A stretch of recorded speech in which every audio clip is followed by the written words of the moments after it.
bien bonjour, je voudrais aujourd'hui vous parler de deux sujets importants. Le premier, c'est qu'est-ce que l'on va faire concrètement dans 15 jours à la mairie d'Épernay pour que le mieux vivre et le bien vivre soit une vraie faculté pour les habitants d'Épernay. Alors je vais vous proposer 20 promesses que je tiendrai. 20 promesses pour qu'on ait 20 sur 20 en 2020. Quel beau slogan, 20 promesses pour 20 sur 20 en 2020. Et en 2020, vous venez me revoir et nous verrons ce que nous aurons fait. Alors les 20 promesses, vous les trouverez dans vos boîtes aux lettres dès mercredi. Je voudrais surtout vous en apporter quelques-unes aujourd'hui. La première, le gel des impôts locaux de la taxe d'habitation. Il est trop facile d'augmenter les impôts pour augmenter les recettes. Moi, je propose de réduire les dépenses, et vous connaissez mon programme, et vous savez notre approche entrepreneuriale de la ville. Il ne s'agit pas de gagner plus d'argent sur le dos des contribuables, mais de savoir dépenser mieux ce qu'ils nous donnent déjà. La deuxième promesse, c'est le baisse des tarifs Buléo. La baisse des tarifs Buléo ne dépend pas de la mairie, mais de la CCEPC, de la communauté de communes. Il est évident que le poids d'Épernay dans cette communauté de communes lui permettra de prendre des décisions en ce sens. Il est inadmissible que des gens d'Épernay payent un prix aussi cher l'entrée de la piscine pour faire des activités sportives ou ludiques pour les enfants. Le troisième point, c'est la réfection des rues d'Épernay. On n'aura pas besoin de refaire l'avenue de Champagne, on en a pour 20 ans à payer ce luxe important. Il faut surtout refaire les rues d'Épernay. Je connais plein de quartiers où c'est une catastrophe, vous les connaissez aussi bien que moi. Ce sera une de nos priorités. Ensuite, je voudrais créer des vraies pistes cyclables, pas des bouts et des pointillés de pistes, des vraies pistes cyclables qu'on balisera par exemple en vert puisqu'elles existent, de façon à ce que les vélos puissent circuler du nord au sud et d'est en ouest. Et on mettra des parkings à vélos et on aura le temps d'en reparler sur certains parcs de stationnement. Je voudrais aussi créer pour les piétons des chemins. Alors on les baptisera bleus ou une autre couleur, c'est pas important, mais disons les chemins bleus, qui iront aussi du nord au sud et d'est en ouest, de façon à ce que les piétons ne croisent quasiment jamais, si possible, une voiture. Ça se fait dans d'autres villes, je connais bien une ville comme Strasbourg où ça s'est fait, mais c'est quand même super sympa de pouvoir se déplacer dans les villes sans que les voitures soient en contact avec les piétons. Je voudrais aussi mettre en place un vrai marché de Noël sur un mois, sur tout le mois de décembre.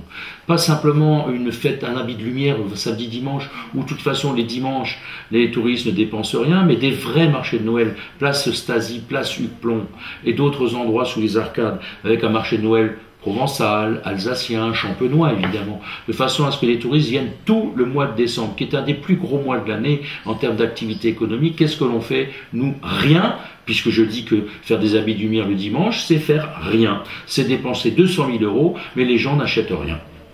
Je voudrais aussi faire un rapprochement entre des petites villes, entre guillemets, comme Beaune, Colmar et Épernay, qui sont les vraies capitales de leur vin. Viniviticole, Champagne, Épernay, vin d'Alsace, Colmar, Bourgogne, Beaune.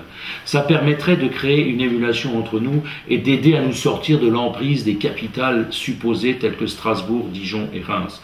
Je n'ai rien contre Reims, au contraire, c'est une magnifique ville, mais il faut se rapprocher des villes de notre taille et dynamiser l'approche touristique du vin. Je voudrais aussi déplacer l'Office du tourisme en centre-ville. Et je vais terminer par ceci. L'Office du tourisme est actuellement à côté de l'avenue de Champagne, là où vont les touristes. Ah, c'est une bonne idée, c'est pour les touristes. Non, les touristes, il faut les faire venir dans le centre-ville pour qu'ils dépensent leur argent dans le centre-ville, qu'ils soient satisfaits des activités économiques, des futures terrasses, des futurs petits bistrots ou magasins qu'il y aura place Hugues-Plon, place Stasi. La place Stasi est morte, il faut la développer, il faut l'activer. Tout ça ne pourra se faire qu'à travers le fait que l'Office du tourisme sera rapproché du centre-ville, les gens y viendront, se gareront en voiture, auront des vélos, auront des bus, et vous avez vu notre projet de transport urbain, et pourront ensuite, évidemment, à l'avenue de Champagne, ils iront, puisqu'il y a les maisons de Champagne là-haut, donc il ne s'agit pas de les attirer là-haut, mais de les attirer en centre-ville, pour qu'ensuite ils aillent visiter les maisons de Champagne. Et cette soi-disant avenue des Champs-Élysées d'Épernay, où il n'y a d'ailleurs aucun commerce ouvert après 17 heures. Donc les commerçants ont besoin de voir les touristes, ont besoin de voir des clients chez eux et non pas avenue de Champagne, où les touristes iront quand même. Donc voilà quelques projets, voilà quelques promesses que vous allez découvrir dans notre dernier tract qui sera distribué dès le milieu de la semaine qui va venir. Et Bien, nous arrivons tout de suite ensuite au dimanche 23 mars. Et là, je vous rappelle, il n'y a qu'une seule solution pour faire bouger les choses à Épernay. Ce n'est pas de voter pour le maire sortant, ce n'est pas de voter ni pour la gauche ni pour le Front National, mais c'est de voter pour la liste Épernay Enfin. Et c'est très simple, il suffit de taper sur le bouton numéro 1. Alors, comme l'aurait dit Nikos Aliagas ou d'autres personnes à la télé, pour les votez 1. Merci beaucoup.